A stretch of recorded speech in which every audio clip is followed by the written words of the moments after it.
वो व्यापारी दुकान बंद क्यों नहीं करता? क्योंकि वो धंधा समझता है। Think like a businessman. आप बिजनेस में आ गए हैं और आपको बिजनेसमैन की तरह सोचना होगा। और बिजनेसमैन लॉ ऑफ एवरेज को समझता है कि हर व्यक्ति मेरा ग्राहक नहीं बनेगा। तो डायरेक्ट सेलिंग में इसको ऐसे समझाया जाता है कि अगर आप 10 लोगों का प्लान करते हैं तो 10 में से 7 लोग इंटरेस्टेड होकर आपका प्लान सुनेंगे, 7 में से 5 लोग आपके साथ आने के लिए हामी भरेंगे और उन 5 में से 3 लोग वाकई में आपके साथ कोई प्रोडक्ट परचेज करके शुरुआत करेंगे। अब जो व्यक्ति लॉ ऑफ एवरेज समझ गया वो कभी डिमोटिवेट नहीं होगा, उसे कभी नेगेटिविटी नहीं आएगी। हम नेगेटिव क्यों हो रहे हैं? हम 10 लोगों को प्लान दे रहे हैं, 3 लोग आ रहे हैं, तो हम उन 7 लोगों को देखकर दुखी हैं जो हमारे साथ नहीं आए। लेकिन हमें समझना पड़ेगा कि दुनिया में जैसे बाकी बिजनेस रेशियो फॉलो करते हैं, हर व्यक्ति टाटा की गाड़ी नहीं चला रहा, हर व्यक्ति हुंडई की गाड़ी नहीं चला रहा, हर व्यक्ति महिंद्रा की गाड़ी नहीं चला रहा, लेकिन फिर भी तीनों कंपनियां चल रही हैं क्योंकि बिजनेस रेशियो पर चल रहा है, एवरेज पर चल रहा है। यस और नो? अगर लॉ ऑफ एवरेज आपको समझ में आ गया तो कभी भी आपको नेगेटिविटी मार्केट में नहीं आएगी। यस और नो? नेक्स्ट लास्ट पॉइंट है टीबीएफ। टीबीएफ का मतलब हुआ टेप बुक फंक्शन। अब जितने भी काम हमने अभी तक जितने भी कामों के बारे में मैंने अभी तक बात करी, ये सारे काम फिजिकल वर्क है। इनके लिए आपको हाथ पैर चलाने पड़ेंगे, फील्ड में दौड़ना पड़ेगा, भागना पड़ेगा। लेकिन ये जो काम है ये आपकी मेंटल स्ट्रेंथ को स्ट्रॉन्ग करेगा।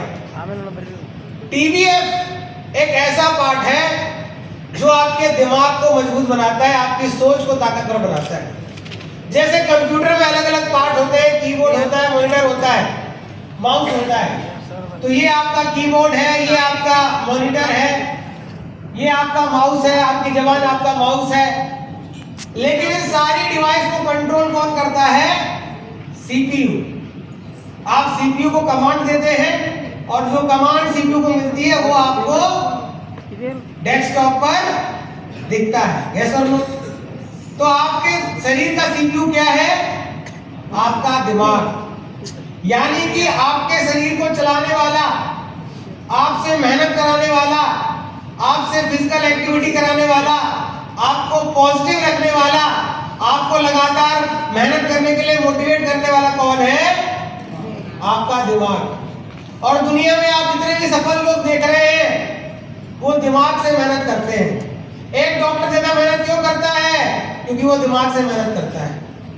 एक आईएएस पीसीएस ज्यादा क्यों कमाता है? क्योंकि वो दिमाग से मेहनत करता है। एक साइंटिस्ट ज्यादा पैसे क्यों कमाता है? क्योंकि वो दिमाग से मेहनत करता है। गर्दन के नीचे का हिस्सा और गर्दन के ऊपर का हिस्सा, और दुनिया में जो लोग पैसा कमाते हैं वो गर्दन के ऊपर के हिस्से पर मेहनत करते हैं। पेन है आपके पास? पेन दीजिए, पेन दीजिए, ढक्कन वाला पेन दीजिए। अब आप देखिए सर, दोनों चीज दीजिए सर। सारी मेहनत कौन करता है? ये करता है सर।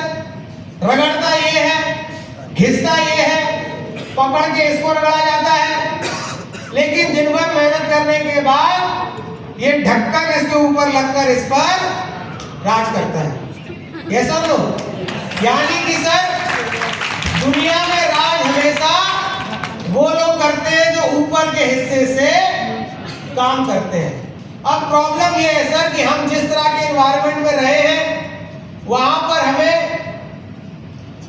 अपने मेंटल स्ट्रेंथ को मजबूत करने का मौका नहीं मिला। हम और आप मिडिल क्लास फैमिली में पैदा हुए। हमारे माँ बाप ने आज तक नहीं बोला कि बेटा तू करोड़पति बनने के लिए पैदा हुआ है। हमारे टीचर ने कभी नहीं बोला कि बेटा एक दिन तू लोगों को रोजगार देगा, तू एक दिन करोड़पति बनेगा, तेरे पास ऑडी BMW होगी। तो हम कमजोर नहीं है मेरे दोस्त। कमजोर वो माहौल था जिसका हम हिस्सा रहे हैं। कमजोर वो परवरिश थी जो हमें मिली। हम में से किसी ने अपने परिवार नहीं चुना। हमारे पिछले कर्मों के आधार पर भगवान को जो ठीक लगा उस हिसाब से उन्होंने हमें परिवार दे दिया। अब हम लोअर मिडिल क्लास फैमिली में पैदा हुए, हमें स्कूल भी मिडिल क्लास मिला, जहां मास्टर ने एक ही बात बोली कि बेटा पढ़ ले, 50,000 की नौकरी लग गई तेरी, जिंदगी सफल हो जाएगी। कमजोर हम नहीं थे मेरे दोस्त, कमजोर हमारा माइंडसेट था, कमजोर हमारा दिमाग था, क्योंकि हमें वैसी परवरिश मिली। नहीं तो मेरे दोस्त, आज जो व्यक्ति 50,000 रुपए महीना कमा रहा है, उसके लिए भी दिन में 24 घंटे हैं। जो 50 लाख रुपए कमा रहा है, उसके लिए भी दिन में 24 घंटे हैं। और जो 50 करोड़ कमा रहा है, उसके लिए भी दिन में 24 घंटे हैं। लेकिन उसकी इनकम में अंतर क्यों है? क्योंकि उसका माइंडसेट अलग अलग है, उसकी सोच अलग अलग है। एक 50 करोड़ की सोच से मेहनत कर रहा है, एक 50 लाख की मेहनत से मेहनत कर रहा है, और एक 50,000 महीना कमाने की सोच से मेहनत कर रहा है। तो अगर आपको अपने माइंड को डेवलप करना है, तो अब परवरिश जो मिल गई वो मिल गई। अब अगर आपको अपने माइंड को डेवलप करना है, तो आपको उसके लिए TBM का सहारा लेना पड़ेगा, यानी कि बहुत सारे टूल्स जो एजुकेशनल किट आपको मिलती है, आपको उनका सपोर्ट लेना पड़ेगा। आपको बुक्स का सपोर्ट लेना पड़ेगा।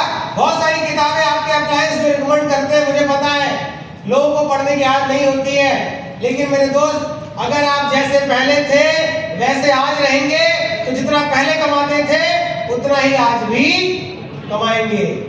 जैसे जैसे आपकी नॉलेज बढ़ेगी, आपकी स्किल बढ़ेगी, आपका टैलेंट बढ़ेगा, वैसे वैसे आपकी इनकम भी बढ़ती जाएगी।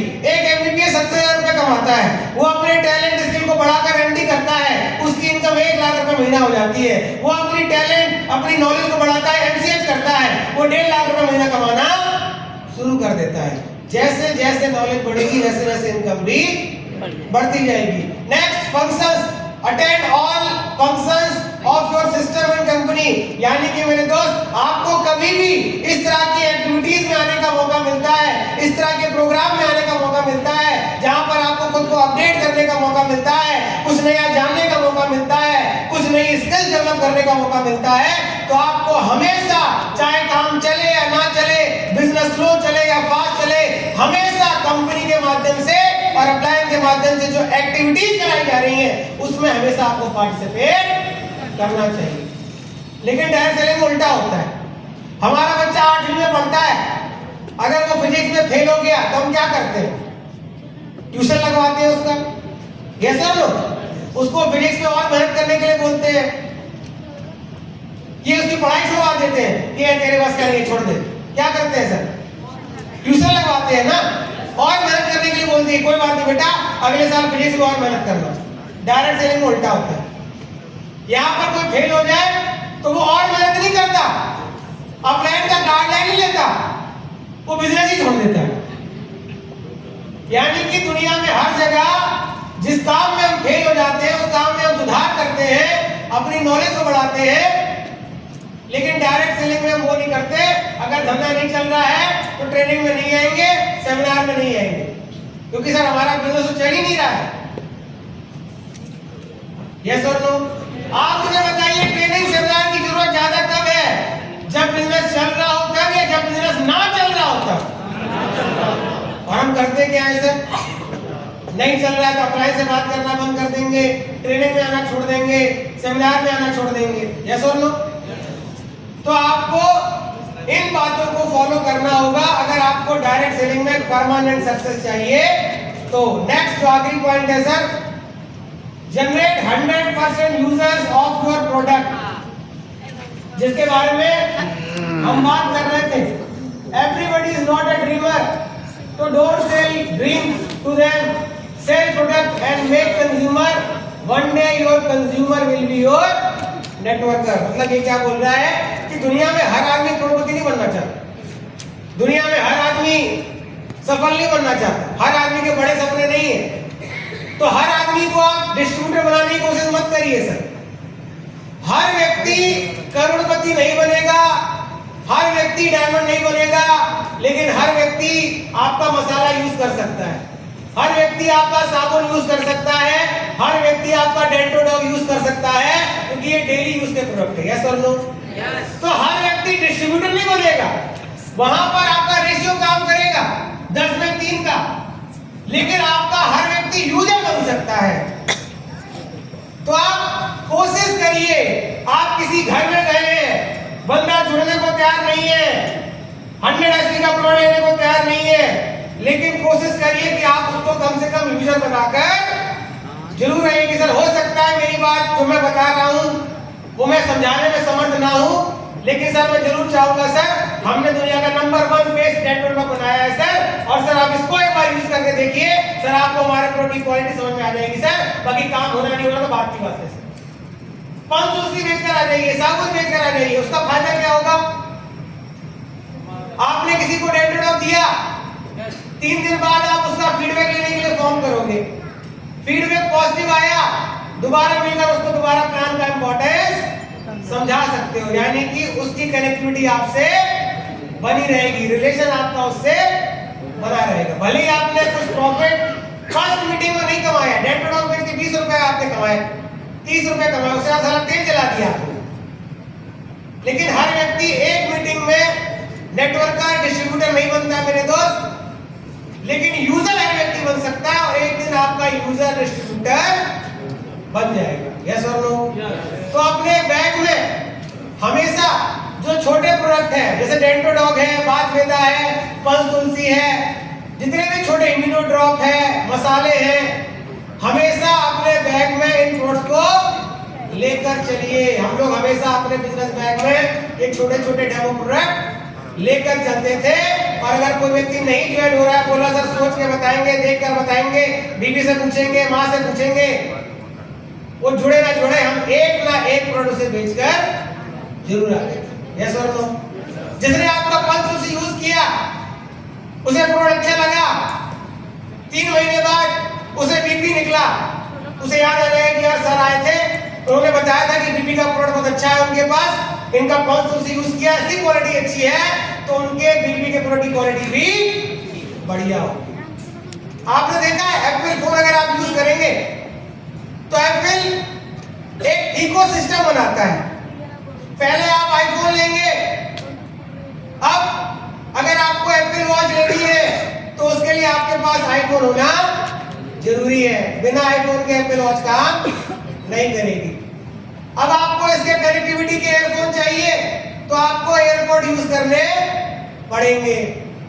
अगर आपको डाटा ट्रांसफर करना है लैपटॉप में तो आपको मैकबुक लेना पड़ेगा, माइक्रोसॉफ्ट वाले लैपटॉप में इसका डाटा ट्रांसफर नहीं होता। इसने क्या किया? एक इकोसिस्टम प्रोडक्ट एक बेचा, लेकिन इस एक प्रोडक्ट को लेने के बाद व्यक्ति को अगर लैपटॉप लेना है तो मैकबुक लेना पड़ेगा, ये तो डाटा ट्रांसफर नहीं हो पाएगा। एयरपॉड ही लेने पड़ेंगे, नहीं तो म्यूजिक वो नहीं सुन पाएगा। यस और नो? तो वैसे ही आपने किसी को, एक व्यक्ति एक प्रोडक्ट का अगर यूजर बना दिया, अगर आप उसे अपने इकोसिस्टम में ले आए तो दोबारा उसे यूजर बनाना आपके लिए आसान रहेगा। कर सकते हैं सर? और नेक्स्ट काम जो है, आखिरी काम, ये आपको कल बताया गया होगा सर, बताया था ना? नेक्स्ट, तो बहुत बहुत धन्यवाद, हो गया।